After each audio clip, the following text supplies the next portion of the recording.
let us discuss the question. Which current NBA headliners are most likely to enter the transfer portal? So I've got Farmstead, periodic table, and bubble wrap. We'll put all these things together, and we are going to dance. And we're going to dance around and do the foxtrot. All right, so number one.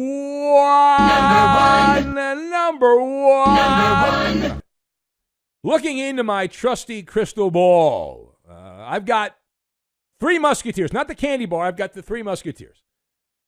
Trae Young, obvious. Trae Young, boom, in Atlanta. He gone. Donovan Mitchell. The Cavs have been one of the better teams in the NBA, but Donovan Mitchell just didn't seem like he wants to be there long term. The Cavs know that, and whether that's the Knicks or the Lakers or wherever, he'll be out. And we have an old saying from the farmstead, growing up on a farm like Iowa Sam, where there are bees, there's honey. Where there are bees, there's honey. Outside of those two, who is the third Musketeer? Will the third Musketeer come on down? So the crystal ball, which is never wrong. The crystal ball, never wrong, the crystal ball. It's one of the great wonders of the audio world. And it spit out El Matador. That is Luka Doncic, the Dallas Mavericks star. He's the wild card on all this. Now, he's known as El Matador because that's the kind of defense he plays. But he and Nikola Jokic played footsie at the All-Star game in Indy. And keep in mind, over the years, many a partnership have been formed at the Pick-Up-A-Palooza, the All-Star game. In the past, you had Kyrie Irving, who loves everybody unless he doesn't, and Kevin Durant, who formed a co-fab. How'd that work out for Brooklyn? Not good. But you had Jokic and Doncic, the international connection. And they were buddy-buddy. Jokic said he did not want to leave Denver, but he did say if Luka gets pissed off in Dallas, he can come to Colorado. So would Luka leave Dallas for Denver? The logistics, you say, well, there's no way, right? Why would you do that? It makes no sense. But stranger things have happened in the NBA. For some reason, Luka loves the Rocky Mountain oysters, or the MALLER sandwich, which is available at the Sportsbook Bar and Grill there in Denver. Maybe he wants to live there full time so he can eat the Ben Maller chicken sandwich wherever he wants. If there's a desire, the stars run that business, he can end up there. Also keep an eye on, as a wild card, not one of the three Musketeers, although he does love eating them, Zion Williamson from in Norland's way. And he's one extra helping of gumbo away from being sent in the trade portal. All right, now page 2. Headline from the Slim Reaper as he continues to feed the content kitty, the subject of much slander. Pundits from Sir Charles Barkley on down, unloading on KD and his poor leadership ability. Kevin Durant responded to a friendly face. Apparently, I'm told he did an interview with his business manager. Boy, that's hard hitting. Durant said that his lack of charisma has led the NBA talking heads to doubt his leadership. He said, quote, "You've got to sell what you are doing as well, and I haven't sold it enough," close quote from Durant.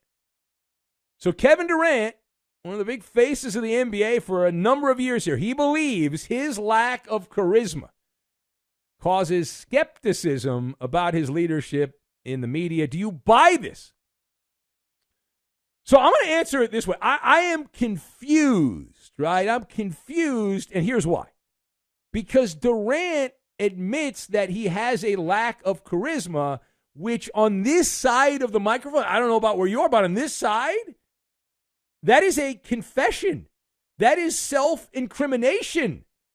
He's admitting the pundits are right. If you look at the periodic table on leadership, you look at all the elements, all the things needed to be a leader.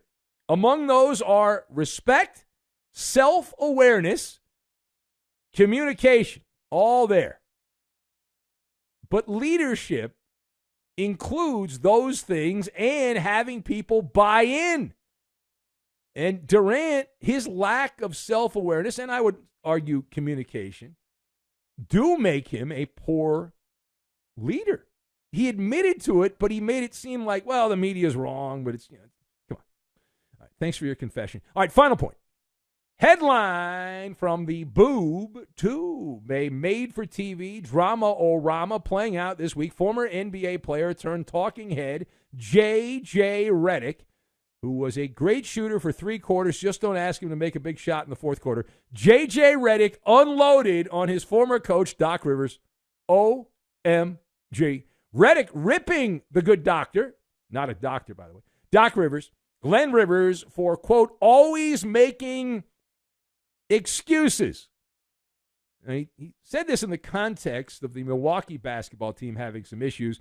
Now, immediately after that, he was attacked by multiple, either current or former NBA players, led by Patrick Beverley, who happens to play for the Milwaukee basketball team. Beverley said that Doc Rivers saved Redick's failing career, while, here's a name, Austin Rivers, who came from the loins of Doc Rivers. Austin Rivers called out J.J. Redick, saying that the best seasons of his NBA career were also with the Clippers.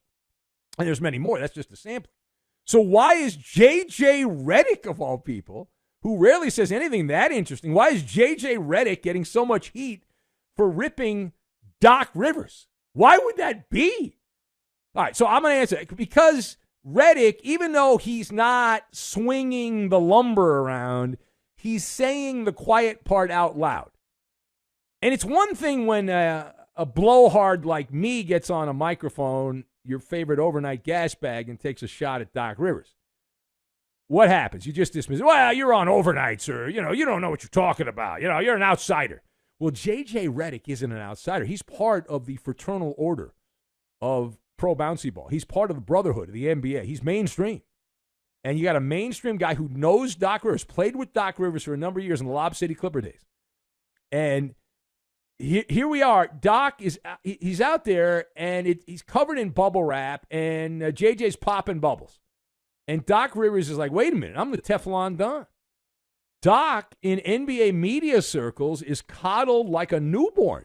He takes a lot of crap on social media, but in terms of old media, they love Doc. Doc's a great soundbite. He's debonair. They love him. And Rivers continues to live off the 08 Celtics. And I go back to Doc Rivers in Philly. I go back to him with the Clippers and the other places. All he does is make excuses for everything. For everything. He's got a built-in excuse for everything. And so you've got the NBA Gestapo protecting him. And they always go to bat for one of their own. And the only other guy that I've seen, maybe I've missed something, but the only other guy I've seen defend J.J. Redick, who's inside the fraternal order of the NBA, is a former Clipper, Marcin Gortat.